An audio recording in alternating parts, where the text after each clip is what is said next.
Every wide receiver in NFL history, the Hall of Famers, the draft busts, and everyone in between fits perfectly into one of these 7 levels. This ranking system has stayed true across generations of football. And while the vast majority never break through level 4, level 7 is where football immortality lives. But for level 1, the criteria is simple. For level 1, we're simply going to skip anyone taken after the 3rd round, since that wouldn't be fair. Most never get an opportunity to show what they can do. But we'll talk about some of the most trash wide receivers of all time. So naturally, we're going to start with Kadarius Toney. The New York Giants made this dude the 20th overall pick in 2021, thinking they had found their dynamic playmaker. What they got instead was a walking disaster. He was on 3 teams in 4 seasons. In his career, Toney manages 82 receptions for 760 yards across 35 games. That's just pathetic production for a first-round pick. His worst moment, I think we all remember, against the Bills. Toney lined up offsides on what should have been a game-winning touchdown. But he wasn't a rookie. It was just football stupidity at its finest. The man somehow finished with 2 Super Bowl rings, but he was completely useless in the second one because he was inactive. And the first one, somehow, against the Philadelphia Eagles, he had one of the greatest returns of all time. And speaking of the Eagles, you have Jalen Reagor. The Eagles took him 21st overall in 2020, 1 pick before Justin Jefferson. They passed on one of the greatest wide receivers of this generation for a guy who finished with 86 catches for just over 1,000 yards. His defining moment came against the Giants when he dropped a perfectly thrown touchdown pass that would have won them the game. And we can't forget about N'Keal Harry, a Patriots disaster. Taken 32nd overall in 2019, this 6'4" wide receiver was supposed to be the red zone threat for still Tom Brady at that time. Instead, he only gave them 64 catches for 714 yards over his 5 seasons in the NFL. You only tune in to see these guys play because you like the pain. It's not funny, it's not fun, you just like getting hurt. And that's it. Level 2 wide receivers are best suited as wide receiver 3s. Any team that's actually looking to make a deep playoff push, these are your guys, like Juju Smith-Schuster, Torrey Smith, Gabe Davis, Brandon Stokely. They typically are fan favorites, even though they're not the best wide receiver on the team.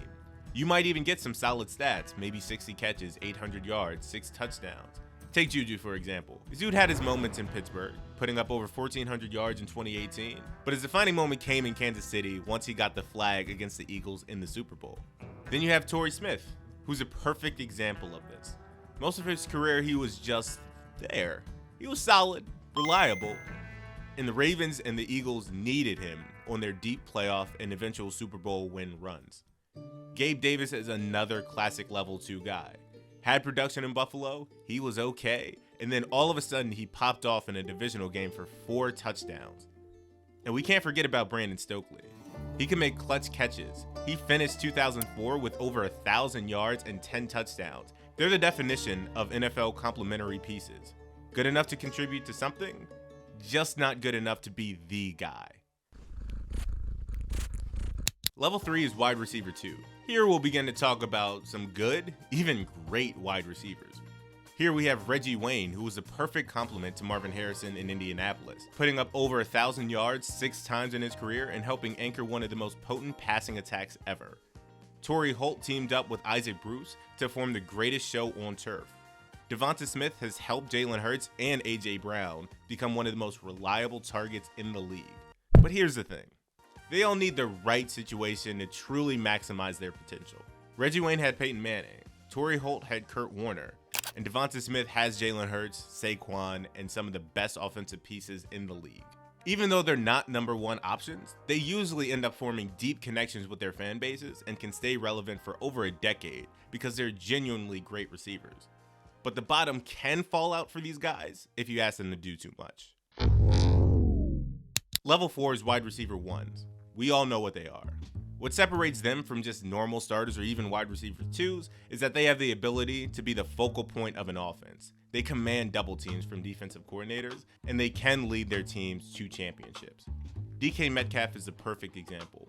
When he's on, he's absolutely dominant. That season where he had over 1,300 yards and 10 touchdowns made him look like a future superstar.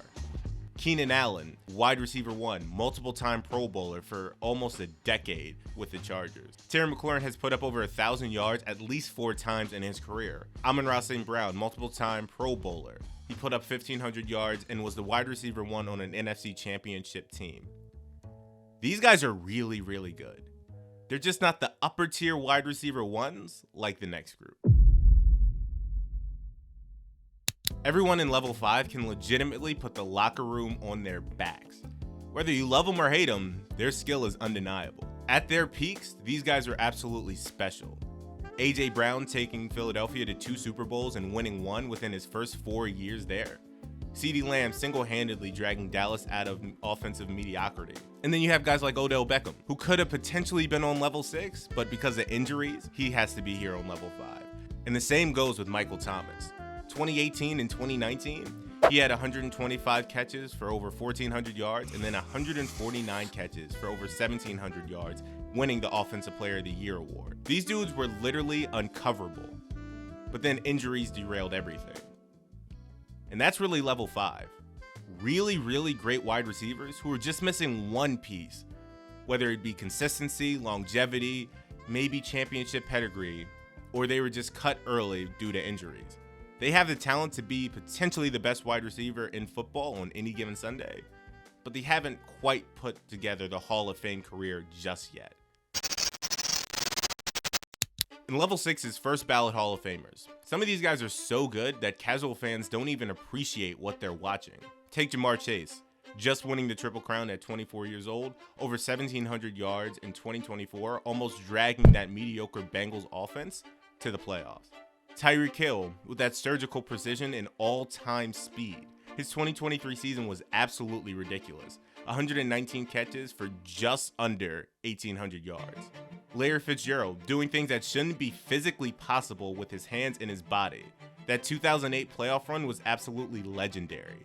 30 catches for 546 yards and 7 touchdowns in 4 games, single-handedly carrying Arizona to a Super Bowl appearance. Julio Jones had that combination of size, speed, and route running that was just unfair at his peak. From 2014 to 2019, he was absolutely dominant. 5 straight seasons of over 1,400 yards. Justin Jefferson, maybe the most talented route runner we've ever seen. His first 5 seasons have been historically great. Over 7,400 yards already. Multiple All-Pro selections, and winning the 2022 Offensive Player of the Year award. These guys are going to make the Hall of Fame. And here's where things get tricky, because I don't know where to put Antonio Brown. Do you guys? He definitely is better than a level 5. He was a first ballot Hall of Famer, and then he went crazy. So I don't have him really on any tier, but he definitely would have been on level 6, maybe even level 7. Level 7s are masters. They are master wide receivers. They're extremely rare, maybe come by once in a generation.